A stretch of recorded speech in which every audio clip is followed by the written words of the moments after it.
Well, good morning, everybody, and thank you all for coming and welcome to our webinar series. I hope you have good communication and can see and hear us clearly. If you're not, perhaps I can suggest logging off and logging on to make sure that communication and any issues are cleared. There will be a recording which is circulated at the end if you have registered, and of course you can hear it back at any point of time that you wish. My name is Toby Waller and I'm part of the EU Exit Support Team at the Growth Hub in Gloucestershire. We're here to offer free support to local businesses which have been affected by the EU exit. If you're here from Swindon or Wiltshire or the west of England, you can get similar support from your respective Growth Hubs and LEPs. Today we're working with Andrea from the Export Department to discuss the alternative and emerging markets for businesses looking to trade outside of the EU. Andrea has over 20 years of extensive experience working in international trade. We are delighted to hear her insights into this interesting topic. Just at this point, if you have missed our previous webinars, we have recordings on countries origin, VAT, the border operating model, and the services industry, two of which have been provided by Andrea already. You can find these on our website, thegrowthhub.biz.eu exit. You'll also find podcasts, FAQs, advice documents, and other supporting resources on the transition out of the EU. I'm sure there'll be some room at the end for questions, and I encourage any to be submitted via the chat function for Andrea to answer. Or please email them to us afterwards, and we can answer them separately. Anywhere apart from the EU. That's probably enough for me. I will hand over to Andrea to talk about emerging markets. Good morning, everyone. Yes, so I've just let pretty much everybody in. Just as a point of housekeeping, if it's okay, if everybody can just make sure that they keep their microphones muted so we don't get any background noise that affects how others can hear the webinar, that would be super. Thanks so much. Yes, as Toby explained, this morning is all about alternative markets, so markets outside of the UK and the EU. And what those markets look like, their shared kind of characteristics, and how we go about penetrating them, if you like. So it's a particular passion of mine, emerging markets. So by means of an agenda, we're going to be looking at, just to give it a little bit of context, we're going to be looking at historically what were the UK's top export markets, and then we're going to be looking at some of those emerging economies and how they've kind of transformed over the last 24 years. We'll talk, we're going to take a closer look at kind of like the top 12, look at some of their exports, imports, and the amount of trade that the UK currently does with them. And so, you know, that may spur kind of opportunities moving forward. And then obviously emerging markets have a number of opportunities, which we'll go through, but they also pose some risks because they are kind of high return, high risk. It's important to have a comprehensive risk mitigation strategy in there. So we'll talk a little bit about that. We'll talk about, as ever, keys to success for export, which become particularly pertinent with these emerging markets.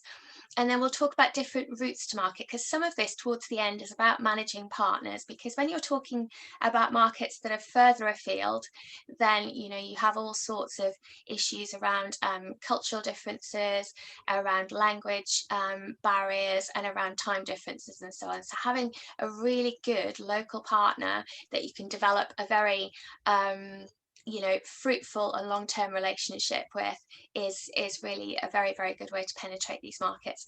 And then I'll share with you a couple of my tips based on years of having worked, particularly with distributors. So we'll cover off with that. But as Toby said, you know, I love these sessions when they're kind of interactive. I mean, you can put your questions in the chat, but similarly towards the end, we've got plenty of time. If you want to unmute yourself and ask a question directly, that's absolutely fine as well. Okay, so without further ado, I suppose I've done a lot of soul searching for the positives of EU exit. I'm still soul searching. One of the ones that I think, you know, resonates with me, that I think the EU has made us perhaps a little bit complacent in terms of our exporting efforts. So it's been really easy to trade with our neighbouring 27 member states. And you just have to look at this graph that I've compiled to see that outside of the US, which is obviously our largest trading partner outside of the EU, 9 of the remaining 14 countries are either within the EU or EFTA. Now, we're getting better at penetrating lesser developed economies. So in 2018, our exports to India rose by almost 20% to 8 billion. And actually, for that same period, exports to Taiwan grew staggeringly by over 40% to 2.8 billion. And we've seen export increases to the likes of Nigeria, and also our exports to Thailand increases to almost 20% to 2.2 billion in 2019. So we're getting there, but there remains much work to do. And those emerging markets, why I get so excited about them, is they just pose such opportunities for UK exporters. There's a real desire for UK products and services, and companies shouldn't be put off by the perceptions of complexity and risk, because for every risk, there's a risk mitigation strategy that can be placed in there to cover you. So I just wanted to take a look at some of these emerging economies, and from a global perspective. So I love these graphics because they denote GDP growth per country and how it fluctuates over time. So if you look, we're going back to the year 2000. Well, it seems like a long time ago, and we see that low growth is seen in Argentina, that has a minus GDP, Paraguay, Democratic Republic of Congo, and Iraq.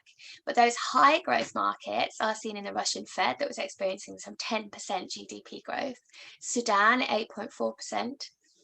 Ethiopia 9.8. China, as you can imagine, is pretty consistent throughout time, but back in 2000 that had GDP growth of almost 9%, and Kazakhstan almost 10%. So these emerging markets that are further away, obviously, from the UK and the EU, and as I say, they pose challenges and they can be perceived as risky, but yet they're experiencing significant growth well beyond what we see in the UK and the EU, where GDP is typically between 1% and 2%. Obviously, I should caveat everything I'm saying today that figures, certainly when we get to the forecasts, are pre-COVID.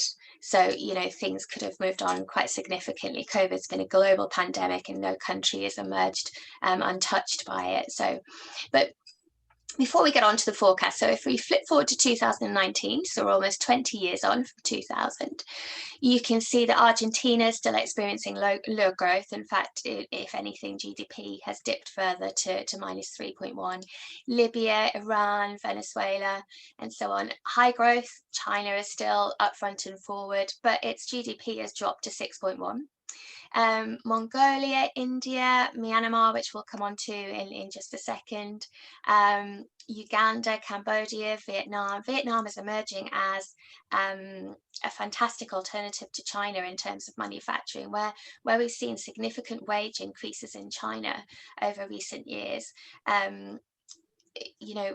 In some respects, those kind of manufacturing costs that we look for in our supply chains, there's not that much difference between China and some countries in Eastern Europe, for example. So Vietnam is emerging as a really strong contender for those manufacturing companies that can feed into our international supply chains. But China still maintains its position as really high growth.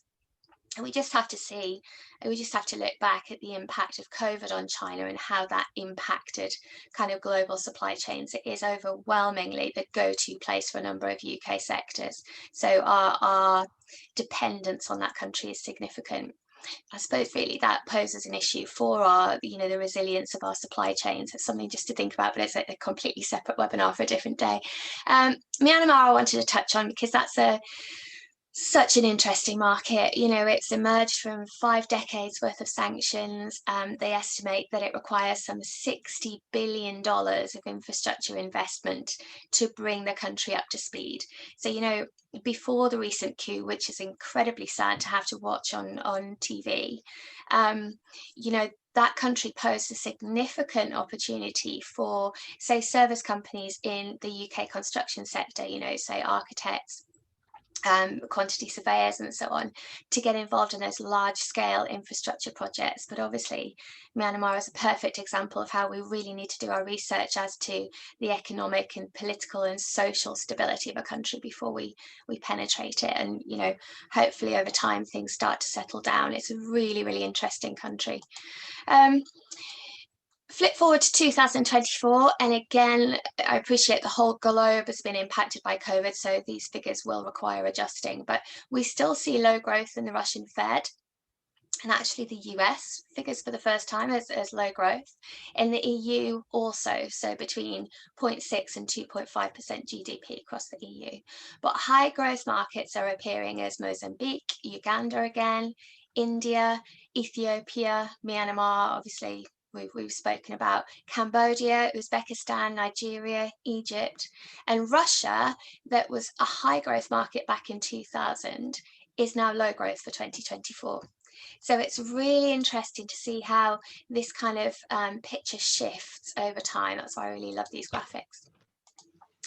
So looking at emerging markets and you know, what are their common characteristics? Well, you know, perhaps first and foremost, the most common is their potential for high growth, like we've talked about. So this growth requires a lot of investment capital, so it makes them attractive to foreign investors. Now, in terms of their income, it's typically low to mid-tier. So leaders of emerging markets are often really driven to undertake rapid change to a more industrialized economy in order to remain in power and develop their society further. We see rapid pace of economic growth and social change, and that can sometimes lead to higher volatility caused by natural disasters, external price shocks, domestic policy instability, and so on. Now, economies that are traditionally reliant on agriculture, that are specifically, how to say, vulnerable to disasters like earthquakes, like the earthquakes in Haiti, tsunami in Thailand, or droughts in Sudan. But that said, those disasters can pave the way for positive change, like the huge commercial development in Thailand we saw after the tsunami. But there is kind of across the board a kind of big shift to manufacturing and industry to reduce the reliance on agriculture. So that's a trend that we see, a common characteristic that we see.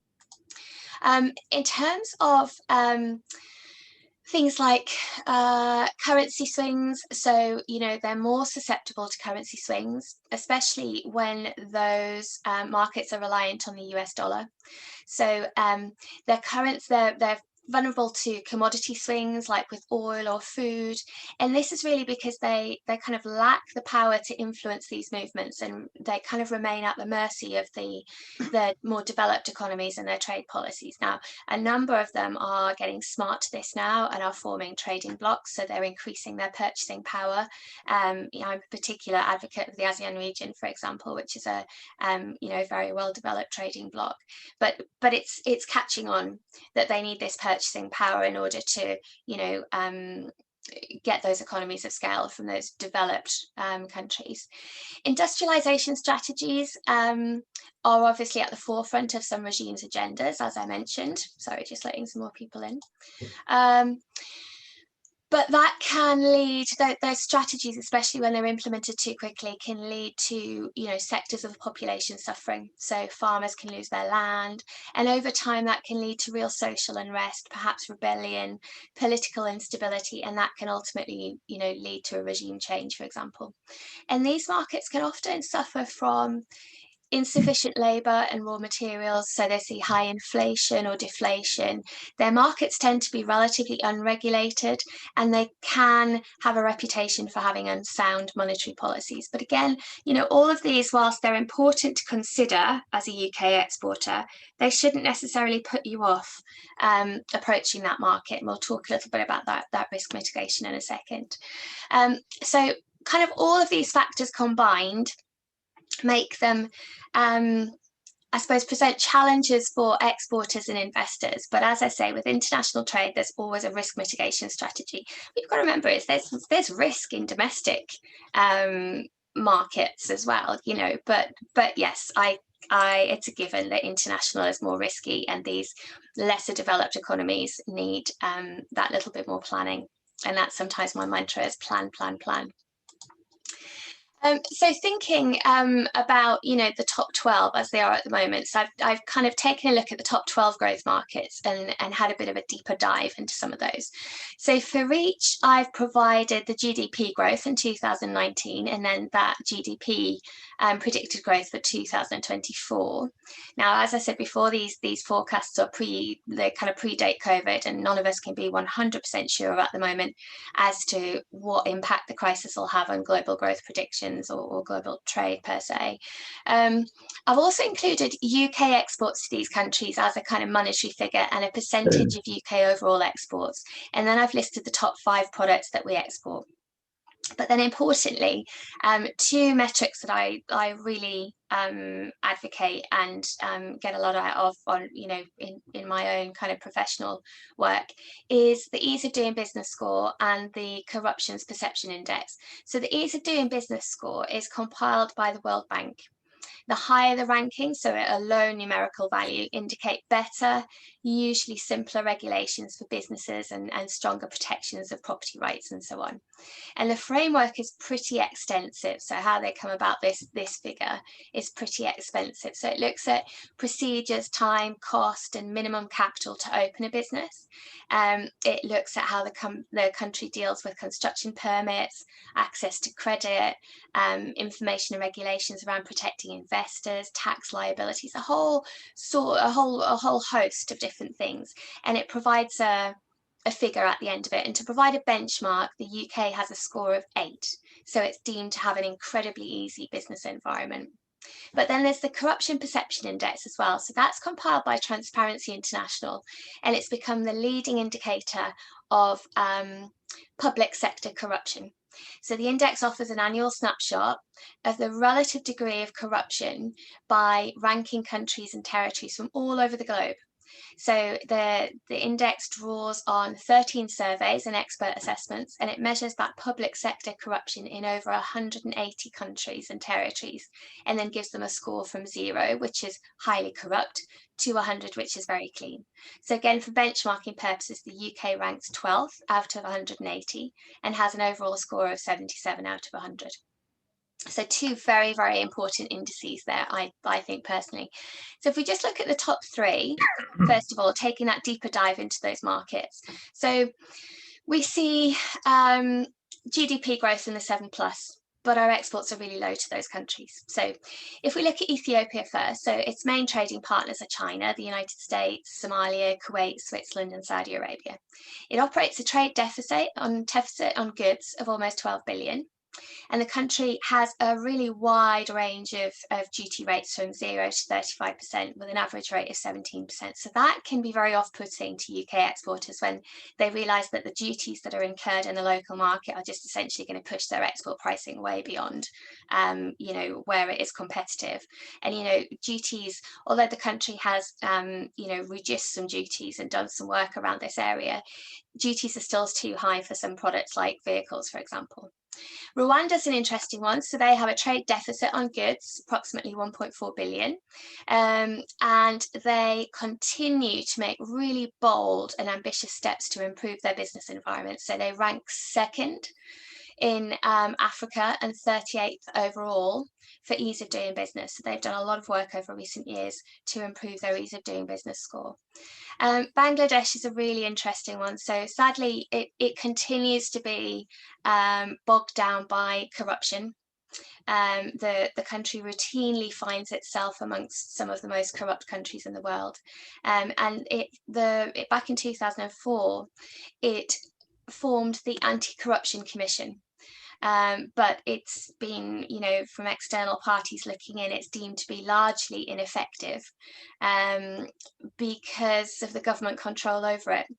So it's the 54th largest export economy in the world, driven by that boom in kind of textiles and clothing industry. It's a big part in our textiles supply chain, but it is bogged down by corruption. So it can be a little bit off-putting to exporters looking to break into that market.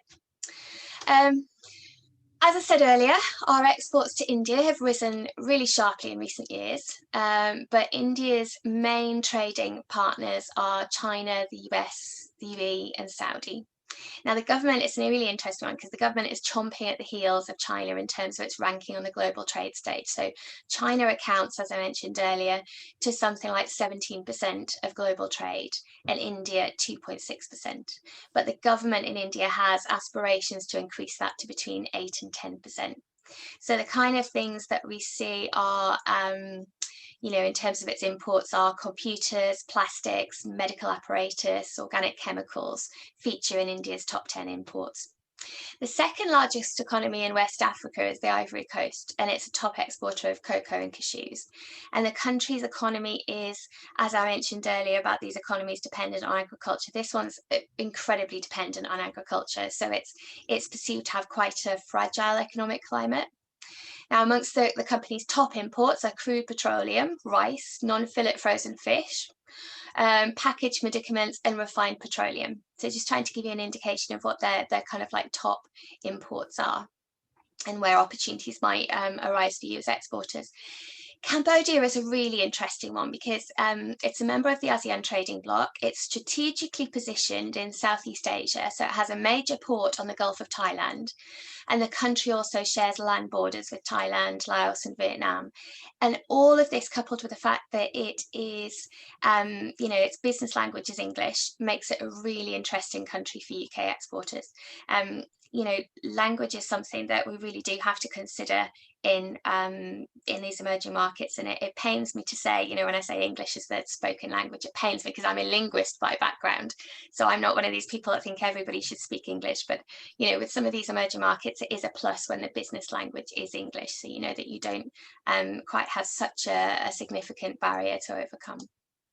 Going back to Myanmar, so as I said, just emerged from those 5 decades of trade sanctions, so we've got no trading history with them, hence why you've got just the dashes instead of figures there. We've talked about the amount of investment and what that needed and what that could present for UK companies, but obviously with the recent coup, we wouldn't really go near it. We wouldn't advocate anybody embarks on selling into that market right now.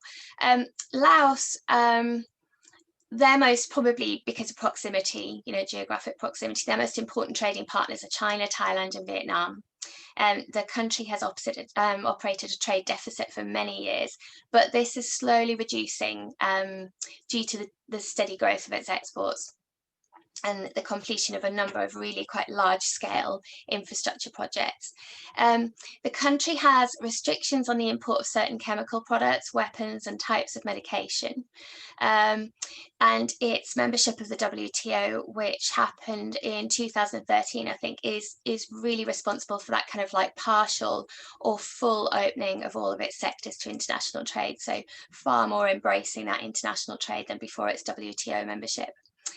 Vietnam, one of the most open economies to international trade in Asia. Its main partners remain the US, Japan, China, and South Korea.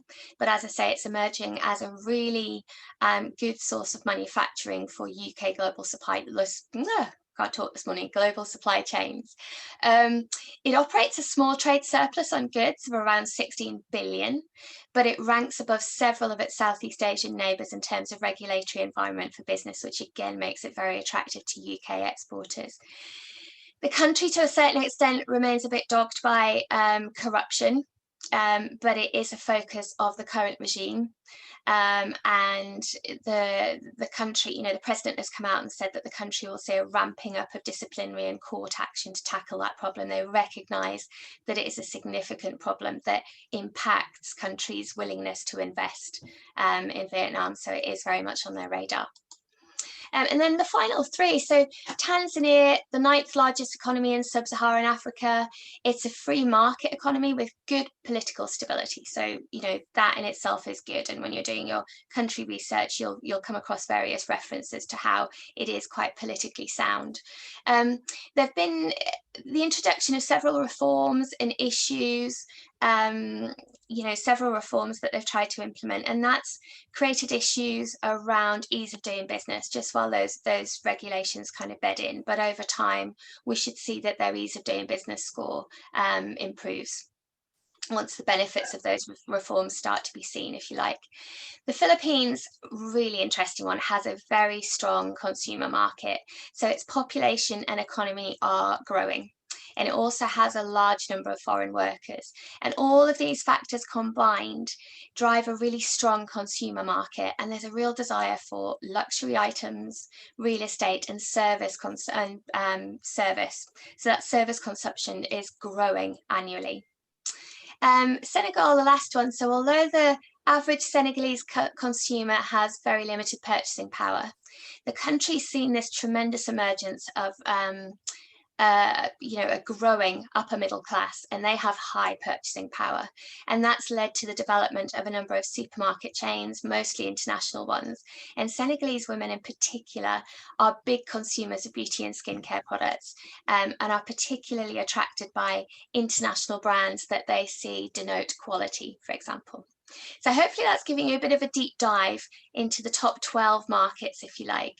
I just wanted to talk about the opportunities that they pose. So obviously demographics, so a young population in these emerging markets makes them particularly attractive. So as we see aging populations in the UK and the EU, as the baby boomers retire and purchasing power contracts, the median age in some of these emerging markets is 30 years or less, which implies a larger workforce and higher consumption and higher disposable income. Now, the middle class is experiencing significant growth across emerging markets, so much so that the kind of economic growth and favourable demographic trends of the Asian continent, with China and India at the helm, are set to make the Asian middle-income consumers the key driver of global demand. So that middle class has significant purchasing power and a real appetite for international brands that denote quality. We're seeing that education is improving across emerging markets. So, we're seeing adult literacy rates rising.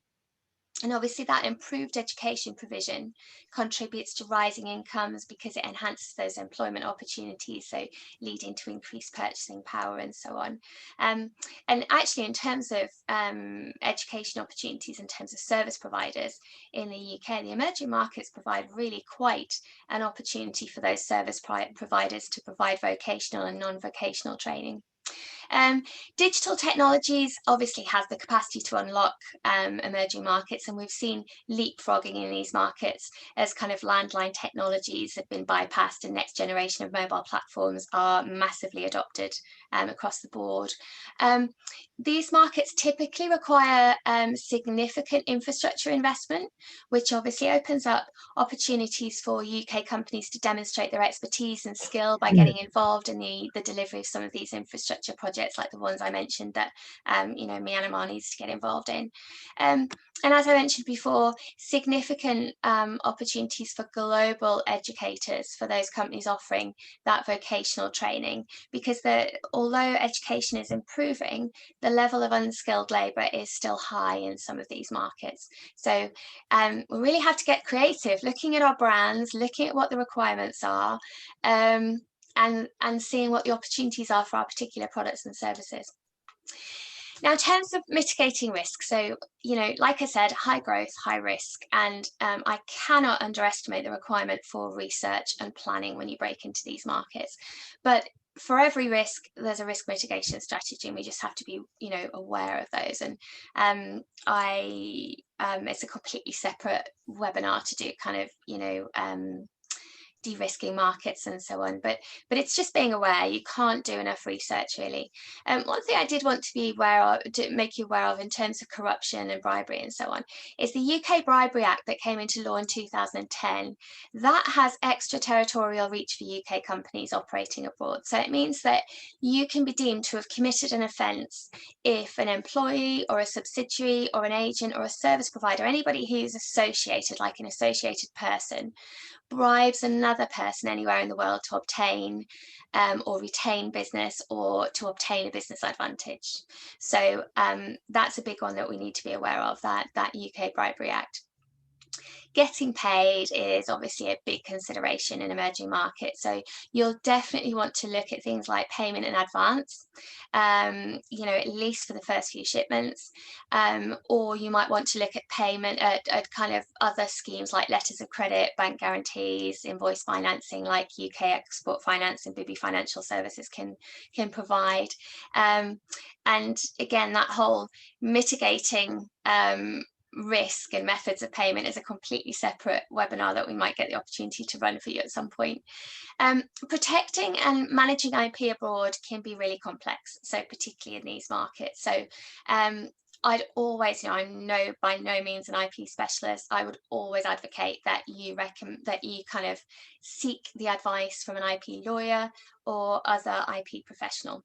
And depending on your budget and the countries that are of interest to you, you'll need to decide whether to file separate IP applications in individual countries or make use of an international agreement that allows you to file in several countries through one application. So, but again, not an expert, and would always, you know, refer you to people that are expert in that field. So keys to success, well, you could say that this applies to any market that you're breaking into, but you know, when we're working with clients, we work through a number of different areas in terms of their kind of, you know, what's key to success in those markets. So starting off with export readiness. So, you know, we always talk to clients about what are your motivations for exporting? You know, are you looking to increase revenues? Are you looking to increase profit? Is it to spread risk? Is it just the timing's right for your product? Branding, does your branding translate? And that's really important when we're talking about countries that are further away from us in terms of cultural alignment. So we're very closely aligned to the EU markets in terms of our culture and our language and everything else. But when you go further afield, branding that could catch EU consumers' attention because it's a little bit risque and it's, you know, it does grab their attention and it resonates with them and they remember it, that won't necessarily translate to those more conservative markets. So you really have to be quite careful with your branding, and remembering that branding is not just about the written word, it's about the imagery, it's about the colors that you use. So you really do have to be careful about branding. Your product readiness, is it versatile? You know, can it be differentiated? Are there potential compliance issues with it in the market that you're trying to break into? So when I fell into export after my undergraduate degree, a lot of us do just fall into export. It's not necessarily a career that you choose, but boy, is it a fruitful one. I started working for ICI, which was the Hammerite division of ICI, and, you know, huge success globally, and we wanted to approach the Russian Fed and the CIS market. So we just thought, well, yeah, we've got our product, we can take it off the shelf, sell it into the Russian Fed and CIS. What we hadn't thought about was the temperature difference. So the Russian Fed and the CIS markets can experience, you know, temperatures of -30 degrees. So we had to actually create a new formulation of the product that would withstand those temperatures, which was a significant investment in that market. I mean, it did pay off over time. But that was an example of, you know, how our product, just simply as it was at the time, wouldn't have been able to be taken and just put into that market. We had to do some product adaptation. Do you have the available in-house skills, the knowledge, the resource, and so on? You know, what do you have in-house and what do you need to outsource? And what I would say about international trade is there's so much support out there. You know, you've got your local chambers, you've got companies like ourselves, you've got the Department of International Trade. There's a lot of support as you embark on you know, breaking into new markets, whether you're a novice exporter doing it for the first time or you've already exported but you're looking at different markets. And there's a lot of support out there, but it really is important that you do an inventory of your in-house skills to understand what your gaps are. You know, do your existing processes fit? You know, what are you going to have to change in order to be able to service that overseas market? And then your competitiveness. So, you know, what's your domestic market performance like? And, you know, are you going to come across some of those competitors that you come across in your domestic market in the market that you're looking to export to? Unique selling points is a really interesting one when we talk about export readiness, because do your unique selling points translate overseas? So you know, you might come across, we come across clients where they'll say, well, our unique selling point is speed of delivery, or we're lowest cost. Those USPs don't always translate to export markets, because you've got the delivery times, which can be longer, which means that you're not necessarily, you know, the fastest as getting product to your customers. And then obviously, once you factor in the kind of cost of getting goods to that market, then you might not be the lowest cost supplier, if you like, once you look at the landed cost of your goods and so on. What is your capacity to fulfill overseas demand? You know, have you got existing inventory? Would you need to source other companies to help boost that capacity? And then importantly, what's your financial situation? So export is a long game. Well, it can be, it can happen quite fast as well, in fairness, and very excitingly fast. But typically it's a long game. The returns aren't quite as fast as they are in your domestic market. So do you have the ability to invest in those associated upfront costs that might be you know, linked to adapting your product or so on? Do you have the cash flow, you know, to be able to manage those extended payment terms and so on? And are you sensitive to exchange rate fluctuations, and what are your payment systems, and are they recognized in those markets, and so on and so forth? So there's a lot to think about in terms of your export readiness, but that's the same with any market that you're breaking into, but it's particularly important with these further afield emerging markets. In terms of market research, can't underestimate you know, the importance of that. So, you know, what is the potential for your product or your service in the target market? What's the GDP growth? What's the GDP per capita? What's the disposable income? And so on. Is your product niche? Is the market niche? How do you reach that market? We're going to talk about routes to market in a bit, but what's the appropriate route to get to that market?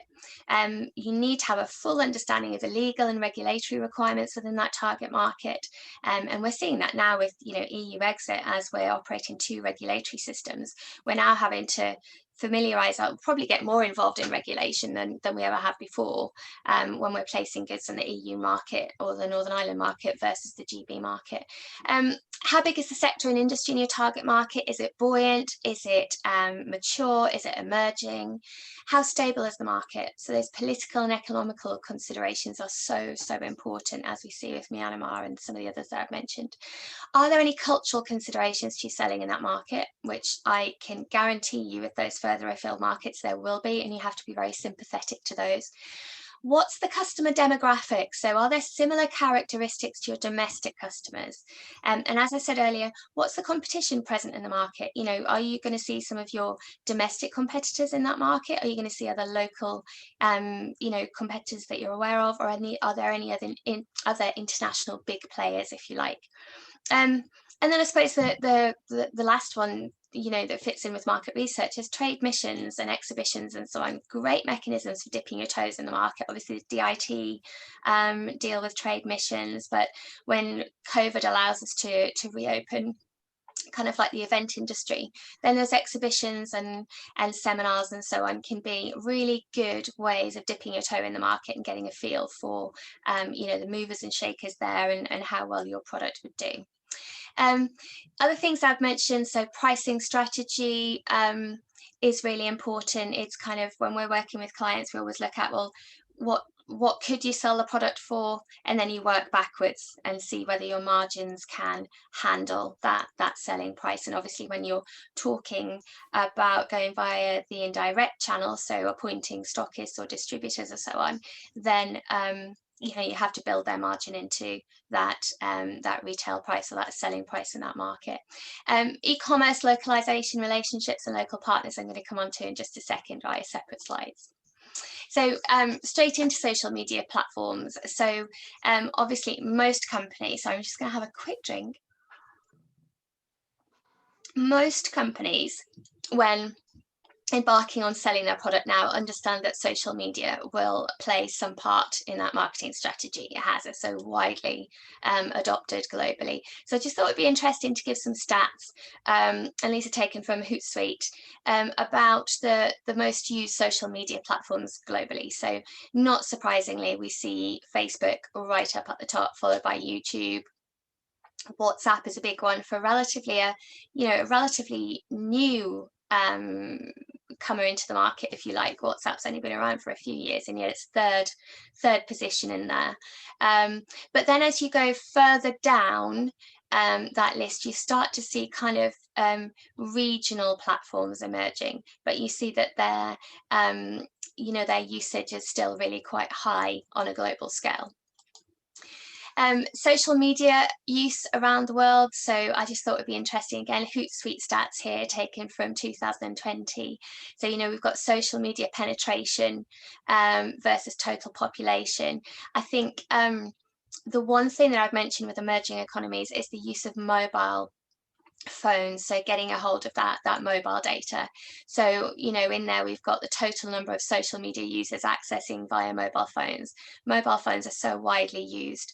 I mean, I have spent time out in Vietnam and Singapore, and I can't believe that when we're doing business, they all default to their mobile phones. There's even in meetings, we're sat with laptops and they'll just have their mobile phones. Everything's accessible from that, so that's something to bear in mind. And then I thought it'd be interesting to look at social media locally. So we've seen it on a global scale, but then I've just taken some kind of like countries around the world to see how they kind of how those kind of figures fluctuate. So we see pretty much everywhere other than China that Facebook operates that, that pole position. But actually Facebook in China, its usage is only about 15%. And that could be to do with, restrictions on content and so on in China. We see overridingly the product called WeChat, which Chinese consumers use for everything, absolutely everything. It's e-commerce, it's chat, it's social media and so on. So actually Facebook operates quite a low position in China, but definitely up front and center throughout the other countries that I've mentioned there. E-commerce, another interesting one. So, where e-commerce can be an attractive route for exporters that are looking to test the market and see whether their product has any mileage in that market. So obviously we're very familiar with the likes of Amazon and eBay, but then I think it's important when you're approaching other markets that you understand what their platforms are and how you can actually access those platforms, what's involved. And again, bodies like the DIT have skills around this where they can actually help you look at your digital strategy and your e-commerce strategy, and I'll leave it to them to explain more. Localization, really wanted to mention this. So when it's great that English is the spoken business language in a lot of different countries, that's absolutely fine and it serves us well, but there are other languages involved. So if you think it takes more than 13 languages to address 90% of the world's global online consumers or economic opportunity, and I've listed what some of those are there, but I've also said that the only language that really matters is the language of your customer. So whilst we understand that the English is spoken, if you look at the stats that I've given here, so 72% of consumers spend most of their time on websites in their own language, and 56% of consumers said the ability to obtain information in their own language is more important than price, then that tells you that local language is key. And I come out in hives when clients say to me, oh, we've got Google Translate. It's like, no. You need almost transcreation. You don't need translation, you need transcreation. You need native speakers that take your content and transform it into something that sounds like it's come from a native speaker when it's consumed in that local market. So if you were to translate it back verbatim into English, it could well be that it doesn't look the same, but the message has gotten across in that market. It's really important. And again, just some other stats from around, around to just basically boost what I'm saying about localization and not internationalization, but you'll get a copy of the slides so you can read those. I did want to touch on cultural awareness, because this is a really interesting one. When I said earlier about brands translating, and it's not just about the written word, it's about the imagery and the colors. So if you look at owl, so owl in the UK and the US means wisdom, wise old owl. But in India, it means stupidity, and in Saudi Arabia, it means death. So you might want to be careful about your use of owl imagery or the word owl in your branding or taglines. In the US and the UK, lack of eye contact is distrust, and we know that. Somebody doesn't look us in the eye, we think, oh, they're a little bit shady. Why aren't, what are they telling us? In Asia, it's a sign of respect. So you don't look somebody straight in the eye, especially not in a first meeting. The number 7, so in the US, it's a lucky number. In Hong Kong, it has sexual connotations. I have no idea what they are, but it does. So it's something to be aware of. And then the color red. So in US and Europe, it means love, it means danger, but in Africa, it means death. So the kind of research into that, those colors, that imagery, that wording and so on is really important. And there are a number of very good cultural brand experts, particularly in Gloucester. I could think of one in particular that does that kind of work for you and advises accordingly. And this one, it's just a little bit flippant. I just wanted to explain that, even the big boys can get it wrong. So, these are big brands that have invested millions in terms of entry into certain markets, but their tagline or their branding has left them exposed. So one of the ones that always makes me laugh is KFC, with their finger licking good tagline. When it's translated into Chinese, it says, eat your fingers off. So, these are big brands, and even they can get it wrong. So I wanted to talk a little bit about routes to market, and the kind of drawbacks and the advantages of each, because it's always a big part of your consideration when you're penetrating a market. So I wanted to start off with direct. So if you think about approaching a market direct, it obviously keeps you close to your customers. You can develop multiple channels to reach customers directly. You can set your own prices to maximize profits, because there's no third-party investment, or no third-party involvement rather. But the disadvantage is obviously the responsibility for the entire export process rests with you. So the marketing, the selling, the stock levels and the shipping and so on. And there can be excessive amounts of paperwork to kind of support that sale through to completion. And obviously the provision of after sales support and managing returns and so on can be complicated. And overwhelmingly the difference in time zones can cause real issues as well. Setting up overseas, so that's where you have a presence in that country. So obviously the advantage is customers feel like you're committed to their market for the long term. It's much easier to provide that after sales support. You've got greater economy for doing business and recruiting staff, and you present yourself as a local committed company, which is great for the brand. The disadvantages are obviously the cultural clash between home market and export office in terms of way of doing business. There could be significant costs involved in terms of setting up overseas. You're going to see increased overheads and tax requirements, and it can take substantial man hours to plan the logistics and manage everything remotely. So then we move on to kind of the indirect model, so partners, and first of all I would talk a little bit about agents or independent reps. So obviously appointing an agent or an independent rep, you instantly have extensive knowledge of your target market. You tap into their extensive knowledge. They manage and control all your local payments and documentation. You obviously circumnavigate all of those recruitment, training and salary costs that you would have if you were employing your own personnel to enter that export market. Good agents will be in a very good position to be able to identify and take advantage of opportunities, and they're likely to have established relationships with potential buyers as well. But the disadvantage is obviously the agent owns the customer and the kind of route to market. And if you fall out with an agent, it can be expensive to terminate that contract, because they might have a legal right to compensation and so on. And again, that's something that you should always look at when you're embarking on agreements with agents. Selling through an agent means that the after sales service can be complex, because they're not typically going to provide that. Equally, keeping inventories or record of stock can be costly.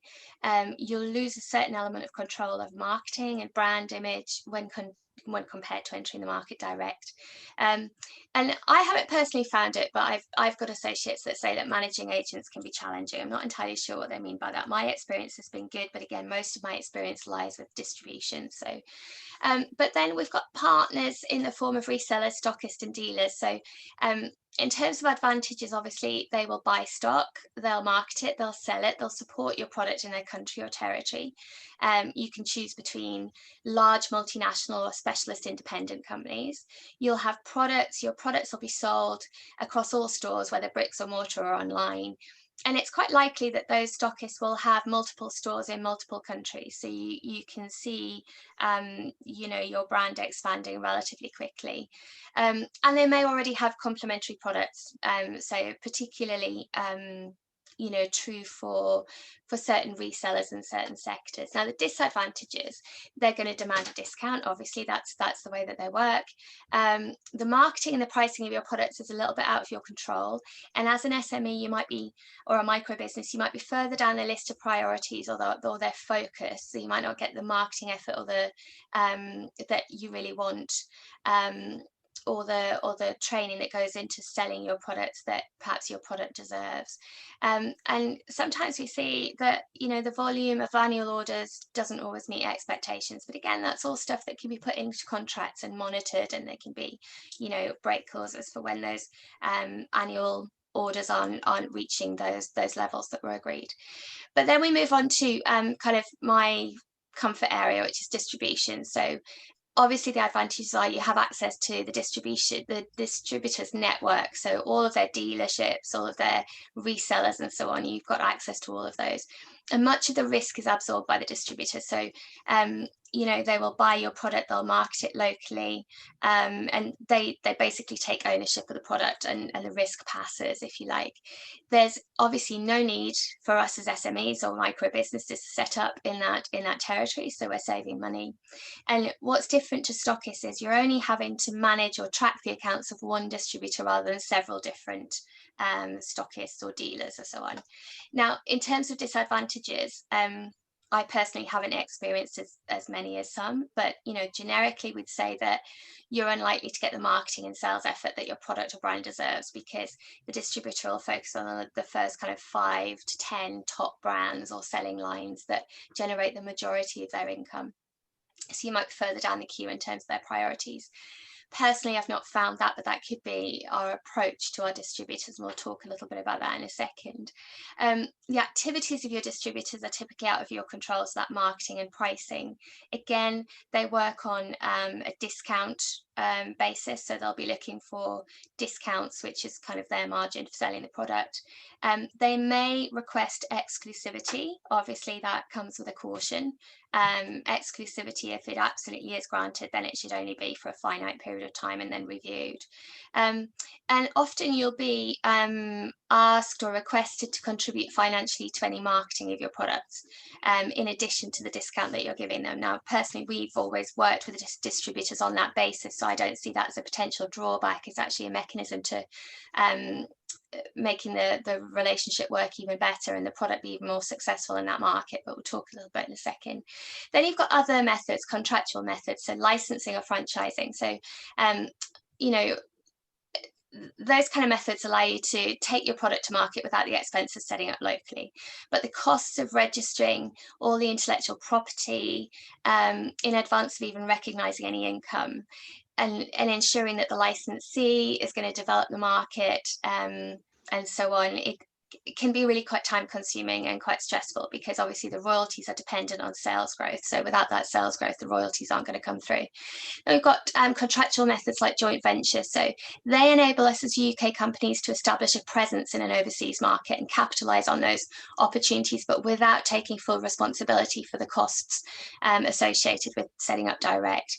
I think we've got, I want to say, 2 clients at the moment that are involved in JVs, and their major complaint is that they don't have direct control, and kind of monitoring performance can be a little bit challenging. Not to say that it's not possible, but they're kind of like some of the gripes that they have mentioned. So we've mentioned a couple of different routes to market there. I've provided here, I'm just going to skip over this because you'll get the slides and you can read it for yourself. I've just described an overview of some of the different routes to market that I've talked about, and what they do and what they don't do. So I've covered kind of direct, as we talked about, distributors and the difference between distributors and stockists and retailers, and then obviously how agents work differently as well. I've shared with you as well a partner vetting and selection matrix, if you like. It's something that's just evolved over time. We use it for clients and we expand on it depending on the sector that we're in and the kind of client that we're doing research on. But these are some of the things that you might want to capture about a potential partner in an overseas territory, and then a scoring mechanism for it as well. So we always whittle down a number of contenders into about 4 or 5 to start dialogue with. 4 or 5 is sometimes a little bit too much. You might want to whittle it down to 3, because some of this information you can gain by desktop research on the internet, but some of it will only come good by conversations and meetings with these companies. So it just kind of gives an overview of the kind of things that you should be looking at, the things that are going to be important for you.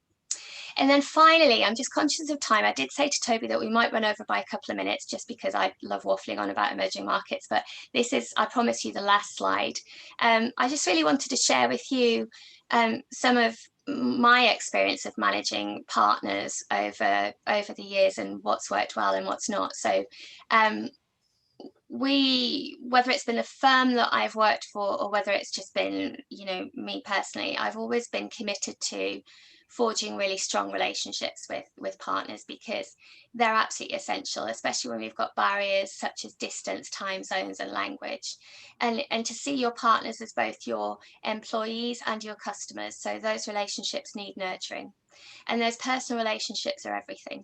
And I think when we look at emerging markets, there's a real warmth in how they do business, which can sometimes come across as a bit of a cultural shock to us staid Brits who typically want to sit down in a meeting, do the quick preamble and then get down to business. But in some of these emerging markets, they want to know about you. Those relationships are everything. They want to know about you, they want to know about your family, they want to know about your interests, and that can make us feel a little bit uncomfortable. We just want to talk business. But having that understanding of you plays a big part into how they trust you moving forward. And obviously, if they trust you, then they're more likely to want to work with you. So those relationships and being prepared to step out of your comfort zone and talk about yourself and your family and your interests and so on before business can yield great results. It's important to share your vision, your practices, your resources, so that again creates a link of trust. And if they understand where you're coming from, then they're more willing to work towards those mutual benefits with you. Keep them interested, keep them focused. The other thing is to be willing to help and support partners to succeed, because obviously your success is based on their success. So you should really know their business like the back of your hand. And that's why it's much easier with distribution, because you've got fewer relationships to manage. But you should really understand their business, and you should know how your business impacts on their trade, what percentage your business makes up of their trade and so on, and how dependent they are on that trading relationship. And if you've got that transparency and that honesty, then you gain their respect for your company and their kind of sincere assistance to help you reach your ultimate goals and in turn reach their ultimate goals. Obtaining feedback from customers is essential, and that needs to be explained very clearly with partners. So feedback can call out product or service issues that, if they're left unaddressed, can cause damage to your brand but also your partner's reputation. So although you're to a certain extent removed from customers, you need to impose upon your partner the importance of getting that customer feedback and being able to jump on it quickly. And then it's really important to learn about the local culture and traditions, so you can avoid being seen as being intrusive or too dictatorial to them. So make sure you're aware of those cultural norms and how they go about doing business. In terms of partner management, so that distributor management is kind of like the constant monitoring of a partner, and you're helping them continuously optimize the sales process. So, they're more motivated to put in efforts to sell your product over other brands. So you need to understand, as the manufacturer of the product or the exporter of the product, you need to have that market knowledge, you need to have that benchmarking to be able to judge accurately any growth or decline in sales. Work with them to develop that joint marketing strategy. What activities will a partner take to generate interest in your product, and what will your contribution to your partner's actions be? So, certainly certainly going back to ICI, we used to invest, well, back in whenever it was, 1998, you know, tens of thousands into what was TV campaigns at the time, but we did kind of joint advertising with our biggest distributors, and you know, they were the ones that grew rapidly and the ones that had the strongest relationships. It was a real joint effort. Get involved in product sales training, you know, help them customize sales arguments, help them understand pricing and discount structures based on the local situation, and share with them what happens in the domestic market.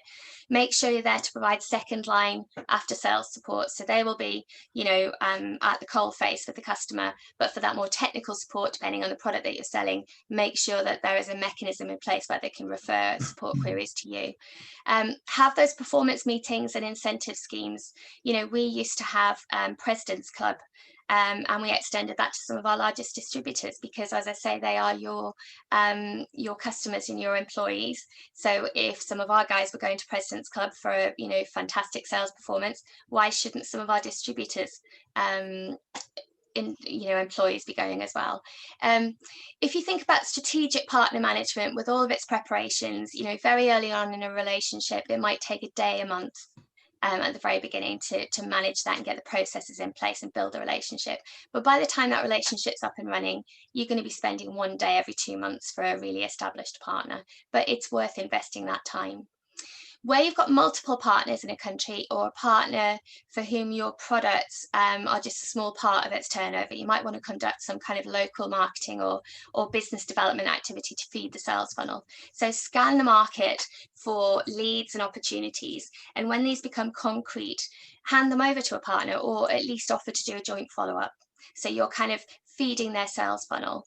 Don't be tempted to go direct. If you've established an indirect model for that market, don't try and circumnavigate it and take the big ones for yourself. That will kill your channel and your relationships overnight. Look for options to profile the manufacturer and the product. So, you know, when you're promoting the brand, make sure that you promote the local distributor for that brand. So, you know, there's some joint brand awareness there. Make sure that you take the lead in terms of regulatory issues that might influence sales. So your distributor has a kind of obligation to notify you of regulatory changes, but you have to be on top of them yourself, and it's your responsibility to attack those regulatory changes.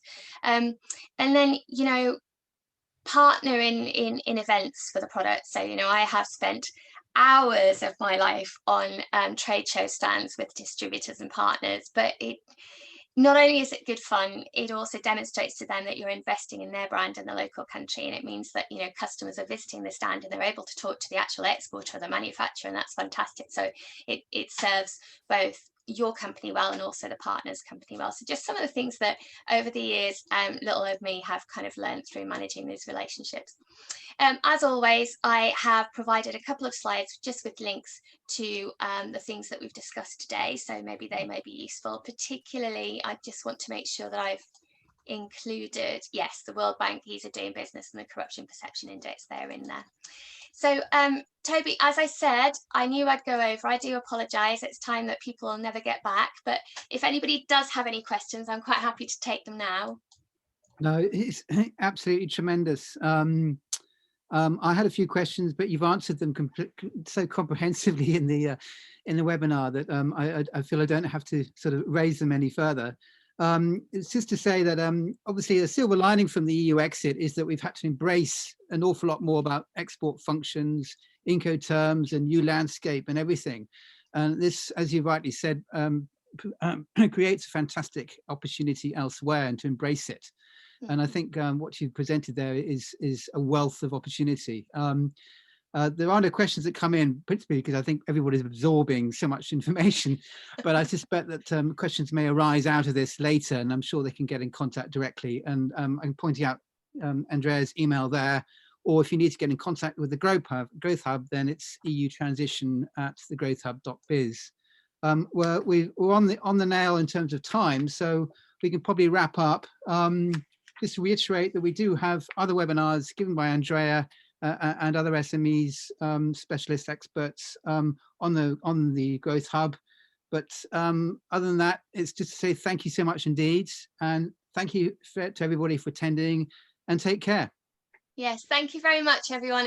I love talking about it, so it's been a treat for me. So thank you again, and take care, and see you hopefully in the future. Take care, everyone. Bye bye. Thank you, Andrea. You're welcome. Bye bye, everyone. Bye. Bye.